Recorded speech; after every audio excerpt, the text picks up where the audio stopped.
Hello mister John, मुझे ये जानकर बहुत खुशी है कि आप हमारी कंपनी के साथ डील साइन करना चाहते हैं। हमें भी आपकी कंपनी के साथ डील साइन करने में बहुत अच्छा लगेगा। ये रहे पेपर्स, आप एक बार इन्हें पढ़कर साइन कर दीजिए ताकि हम आगे का काम शुरू कर सके।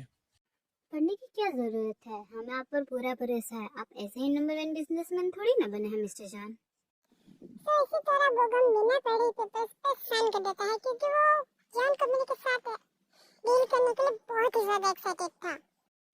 मिस्टर पार्क, एक बार अगर आप पेपर्स पढ़ लेते तो अच्छा होता। पेपर्स पढ़ने की क्या जरूरत है मिस्टर जॉन, आप सिर्फ बताइए कि हम काम कब से शुरू कर सकते हैं। आप एक बार सारी शर्तें पढ़ तो दीजिए मिस्टर पार्क, उसके बाद देखेंगे कि हमें आपके साथ डील रखनी है या नहीं। उसके बाद फाइनली बोगम सारे पेपर्स पढ़ता है। ये कैसी शर्तें हैं मिस्टर जॉन? मुझे आपके साथ डील करने के लिए मेरी बेटी जेनी की शादी आपके बड़े भाई से करवानी होगी। मैंने तो आपसे पहले ही कहा था मिस्टर पार्क, आप एक बार पेपर्स पढ़ लीजिए। अब ये हमारी प्रॉब्लम नहीं है, ये आपकी प्रॉब्लम है। और ये मैं कैसी मुसीबत में फंस गया हूँ। अगर डील को ना कहा तो मुझे करोड़ों का नुकसान होगा, और हाँ कहा तो मेरी बेटी की जिंदगी बर्बाद हो जाएगी एक बुड्ढे से शादी करके। क्या मुझे कुछ दिनों की मोहलत मिल सकती है? मैं आपको सोच समझ के बाद में बताता हूँ। ठीक है, हमें कोई प्रॉब्लम नहीं है। आई होप कि आप हमें निराश नहीं करेंगे मिस्टर पार्क। उसके बाद आरन और शुगा से चले जाते हैं।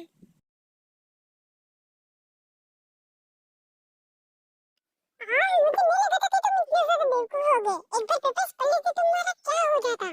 अगर डील कैंसिल की तो हमें करोड़ों का नुकसान होगा। अगर हाँ कर दिया तो हमारी बेटी की जिंदगी खराब हो जाएगी।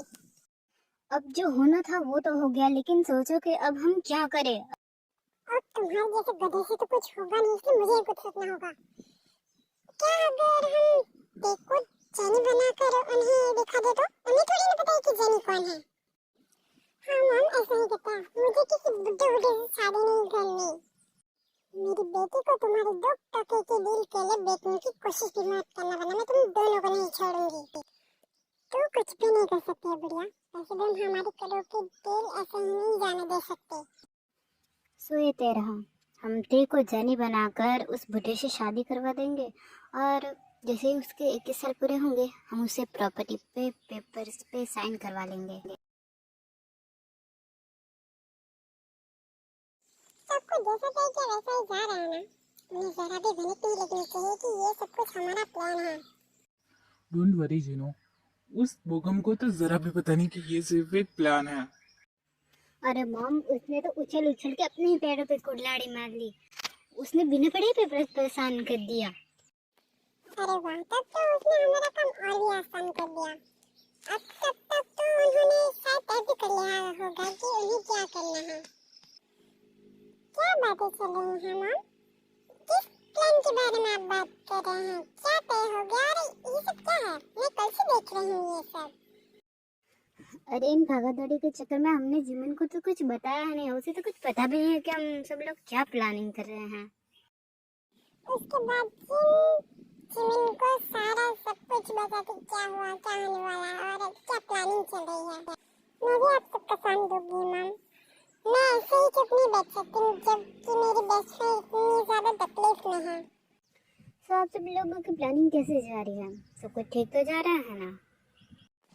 अब तक तो सब कुछ ठीक ही जा रहा है। आई होप कि सब कुछ सक्सेसफुली कंप्लीट हो जाए और ते उस हाल से बाहर आ जाए। हमारे बड़े पापा भी जल्द ही तैयार हो जाएंगे। मुझे तो उनका वो शॉक्ड चेहरा देखना है जब उन्हें हमारे पूरे प्लान के बारे में पता चलेगा। 100% सच बात कही है जंगोक। उनका वो शॉक्ड चेहरा, स्पेशली वो जेनी, वो चिमकांडी की शक्ल की छिपकली, उसका चेहरा देखने में तो बहुत मजा आएगा। अरे वाह जिमुना, तुमने तो उसका नया नाम भी रख दिया, चिमकांडी की शक्ल की छिपकली। अरे वाह। लेकिन मुझे ये देखी शौक है कि जंगोक कितनी जल्दी मान कैसे गया। कुछ तो गड़बड़ है दया। दया में कोई गड़बड़ नहीं है, जंगोक में कुछ न कुछ तो गड़बड़ है। मैं भी ये देख के शौक हूँ कि वो इतनी जल्दी मान गया। लगता है मेरे पतंजलि बेटे के अंदर कोई आत्मा घुस गई है, इसीलिए तो देखो कितनी जल्दी मान गया।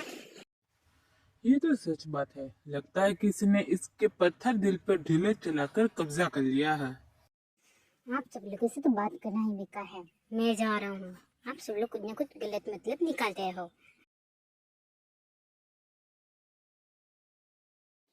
लगता है हमारे देवर जी को कुछ कुछ होने लगा है।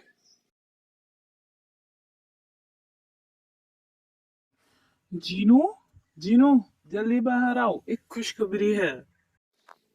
क्या है? शाम की तरह चिल्ला क्यों रहे हो? क्योंकि वो सब हमारे जाल में फंस चुके हैं। अभी मुझे बुगम का फोन आया था, वो इस डील के लिए मान गया और शायद शर्तें भी मानने के लिए तैयार है। ये तो बहुत अच्छी बात है। तुम सब दिल पर काम करना शुरू कर दो और उसे बताओ कि शादी की डेट होंगी अगले वीकेंड पर। ओके जीनू, समझो कि तुम्हारा काम हो गया।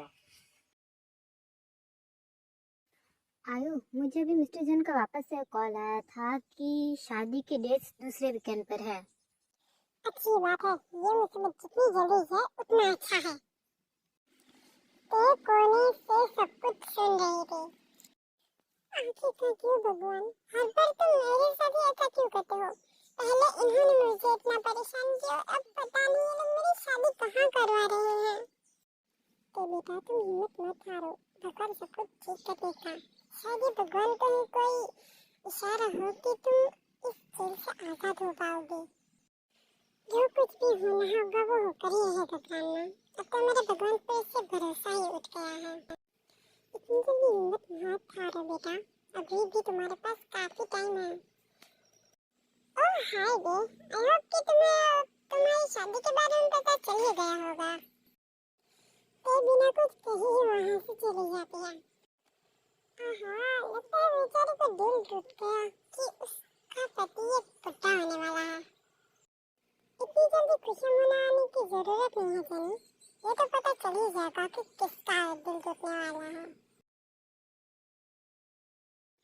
ओह ते, तुम 2 दिनों से कॉलेज क्यों नहीं आ रही थी और तुम इतनी ज्यादा सैड क्यों दिख रही हो? हाँ कुछ नहीं जीना, बस थोड़ा तबीयत ठीक नहीं लग रही थी और बस ऐसे मूड ऑफ हो रहा है। अरे यार, तुम हंसते हुए बहुत प्यारी लगती हो। ऐसे सैड से अच्छी नहीं लगती। प्लीज ना हंस लो। थोड़ा सा हंसने में तुम मर नहीं जाओगी। हंस दो उन दोनों के लिए। जी मैं इस खरगोश के बच्चे को समझाओ कि इसका मुंह बंद रखे वरना मैं यही रो दूंगी। अरे यार, तो हमारी छोटी सी प्यारी सी तोते का मूड क्यों खराब कर रहा है? देखो ना, पहले से ही इतनी सैड है।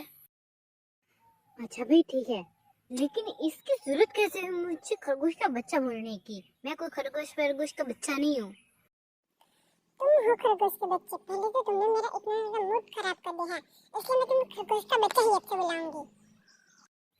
वाह दे, आज तक किसी खरगोश का बच्चा बुलाने की जरूरत किसी ने ही नहीं की। तुम पहले लड़के हो, तुम तो हमारी क्वीन हो, एटीट्यूड क्वीन।